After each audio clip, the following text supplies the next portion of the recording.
So warm welcome to my YouTube channel SRM Study Point में आपका हार्दिक स्वागत है. Now I am going to teach further point of बादशाहनामा and Akbarnama. जैसे कि दोस्तों मैंने आपको सेकंड वीडियो में बताया कि अकबरनामा किसने लिखी, अब्बुल फजल ने लिखी, और जो तीसरी जिल्द है वो कौन सी है, आईन अकबरी. और आईन अकबरी में बेसिकली है क्या? तो दोस्तों आईन अकबरी में अकबर बादशाह के बारे में, बादशाह की प्रशंसा के बारे में लिखा गया है, अकबर के प्रशंसा के बारे में लिखा गया है. जैसे दोस्तों मैंने आपको बताया कि अब्बुल फजल ने यहाँ तक कह दिया कि बादशाह जो है, अकबर जो है वो एक आध्यात्मिक गुरु है और सारी पावर उसके अंडर है, और वो एक देवीय शक्ति के रूप, जो उसको पावर मिली हुई है वो एक देवी शक्ति द्वारा उसको प्रदान की गई है. तो ये ऐसी तमाम बातें का जिक्र अब्बुल फजल ने अपने आईन अकबरी में किया है. और अकबर को बहुत ही बढ़ा चढ़ाकर अकबर के बारे में और उसके प्रशासन व्यवस्था के बारे में अकबर ने बहुत ही बढ़ा चढ़ाकर अब्बुल फजल ने बहुत ही बढ़ा चढ़ाकर लिखा है, जिसके कारण हमें ये मिलता है कि जो अब्बुल फजल था वो पूरे ही बोल सकते हैं कि पूरे होशो हवास में कह सकते हैं कि वो खुद नहीं लिख रहा था, बल्कि उससे ऐसी चीज लिखवाई जा रही थी. क्योंकि दोस्तों अब्बुल फजल, अब ये तो है नहीं कि पूरे जो कोई किंग है तो उसमें सारी खूबियां होंगी, कमियां नहीं होंगी. तो अब्बुल फजल ने बादशाह की, अकबर की एक भी कमियां नहीं गिनी और उसको देवी या देवताओं के तुल्य तक की उसने बता दिया. तो हम डिस्कस करते हैं बादशाहनामा किसने लिखी, बादशाहनामा का राइटर कौन है. ये हमेशा आपका 5 नंबर में और 1 नंबर में इस प्रकार पूछा जाता है कि बादशाहनामा का लेखक कौन है. दोस्तों now without wasting your time we have to start further point of Akbarnama and Badshahnama के बारे में हम अतिरिक्त पॉइंट डिस्कस करते हैं. ओके दोस्तों, जैसे मैंने आपको बताया कि अब्बुल फजल का एक शिष्य अब्बुल हामिद लाहौरी, कौन था दोस्तों, हामिद लाहौरी बादशाहनामा के लेखक के रूप में जाना जाता है. अब्बुल फजल का एक शिष्य बोल सकते हैं, एक डिसाइपल बोल सकते हैं, जिन्होंने क्या किया था, बादशाहनामा लिखा था.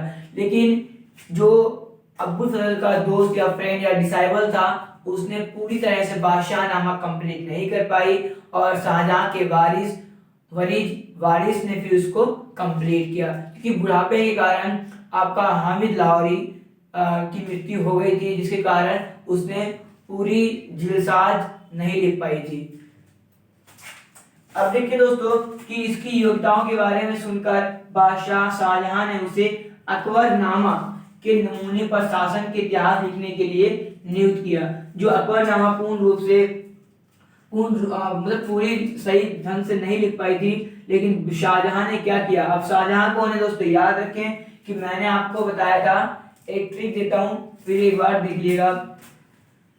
जैसे कि पहला आपका बाबर था, फिर आपका हुमायूं था, फिर आपका अकबर था, फिर आपका शाहजहां था, फिर आपका औरंगजेब था. ठीक है दोस्तों, शाहजहां के बाद जहांगीर के बाद आपका औरंगजेब. ठीक है, औरंगजेब के बाद बहादुर शाह जफर भी है, लेकिन इतना इंपॉर्टेंट नहीं है. सो BHASJO. ठीक है, बाबर हिमायूं अकबर, शाहजहां जहांगीर औरंगजेब और लास्ट में आपका बहादुर शाह जफर. दोस्तों ये याद रखें, काफी इंपॉर्टेंट पॉइंट है ये इंपॉर्टेंट पॉइंट. और आपको अगर मुगल दरबार या मुगल एम्पायर के बारे में जानना है तो आपको इन चीजों पर काफी फोकस करना पड़ेगा. दोस्तों देखते हैं कि इसकी योग्यताओं के बारे में सुनकर बादशाह शाहजहां ने उसे अकबरनामा के नमूने पर शासन के इतिहास लिखने के लिए नियुक्त किया. किसको किया, आपके हामिद लाहौरी को. किस लिए किया, शासन के इतिहास को लिखने के लिए. किसको, अकबरनामा में. ठीक है दोस्तों, और देखते हैं कि जो बादशाहनामा है वो भी क्या है, सरकारी इतिहास है, जैसे कि आपका अकबरनामा है. देखते हैं दोस्तों कि इसकी भी 3 जिल्द थी और प्रत्येक जिल्द 10 चंद्र वर्षों का ब्यौरा देती है, यानी 10 साल का ब्यौरा देती है प्रत्येक एक जिल्द.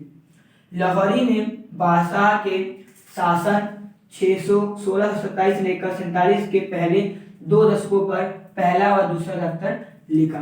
यानी क्या किया कि लाहौरी ने बादशाह के शासनकाल में देखते हैं कि 2 दशकों में उसने पहला और दूसरा दफ्तर उसने लिख दिया, उसने पांडुलिपि वगैरह लिख दी।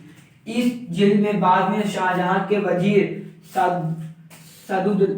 सादुल्ला खान ने सुधार किया। फिर जो मतलब जो कमी आई थी, हामिद लाहौरी ने लिखते समय जो गलतियां की थी, उन गलतियों को शाहजहां के वजीर थे सादुल्ला खां, उन्होंने उस कमी को दूर किया, उस कमी को सुधारा। ठीक है दोस्तों। और फिर देखते हैं कि बुढ़ापे के आशंकाओं की वजह से हामिद लाहौरी की मृत्यु हो गई और तीसरे दशक के बारे में वो नहीं लिख सका। जिसके बाद इतिहासकार वारिस ने लिखा, क्या लिखा?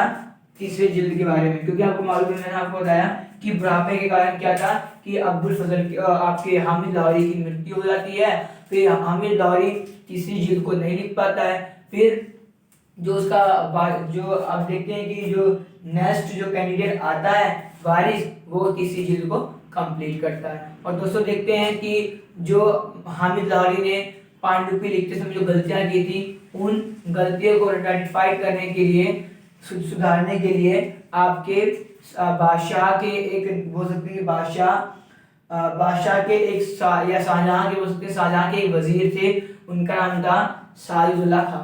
उन्होंने जितनी भी कमियां की थी, जितनी भी मिस्टेक्स थी किसमें, पांडुलिपि में, किसके द्वारा लिखी गई थी? जो हामिद लाहौरी के द्वारा जो लिखी गई थी, उन सभी कमियों को रेक्टिफाई किया, उन सभी कमियों को सुधारा।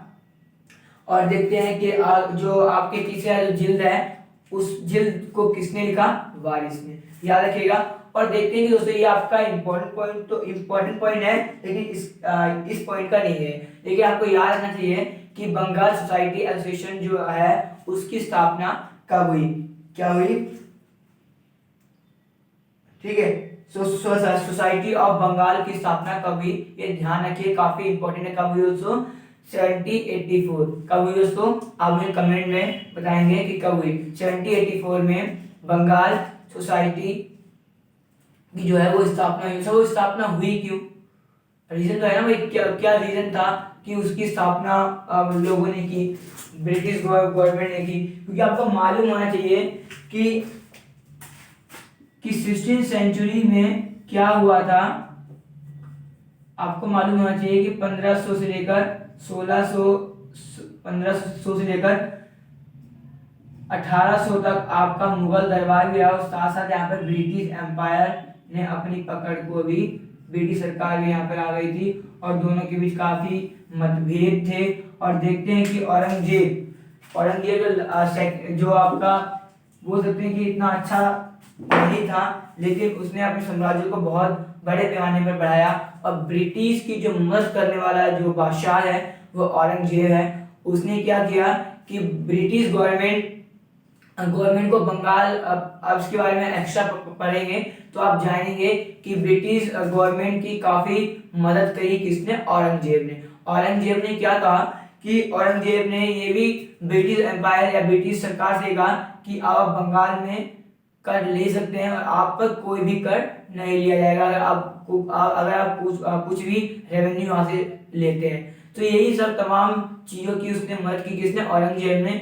जिसके कारण आपको मालूम है कि ब्रिटिश सरकार हमारे देश में 200 साल तक राज किया। और देखते हैं कि ब्रिटिश सरकार जो है उसने अपनी साइंस, इंग्लिश को हमारे कल्चर में थोपा, और कहीं ना कहीं आज भी हम इससे वंचित हैं और अपनी कल्चर को हम भूलते जा रहे हैं।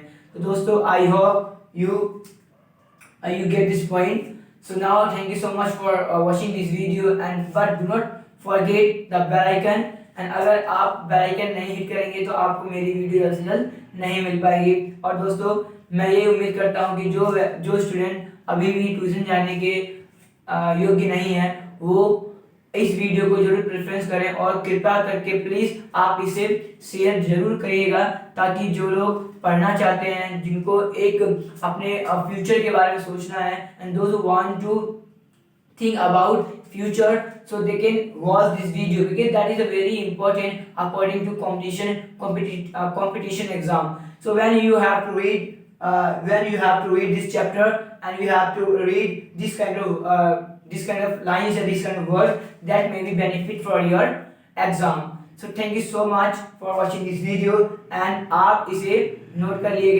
कर लो, अपने नोट्स बना लो ताकि आपको एग्जाम के समय कोई दिक्कत ना हो. So you have to take some minute for taking this video.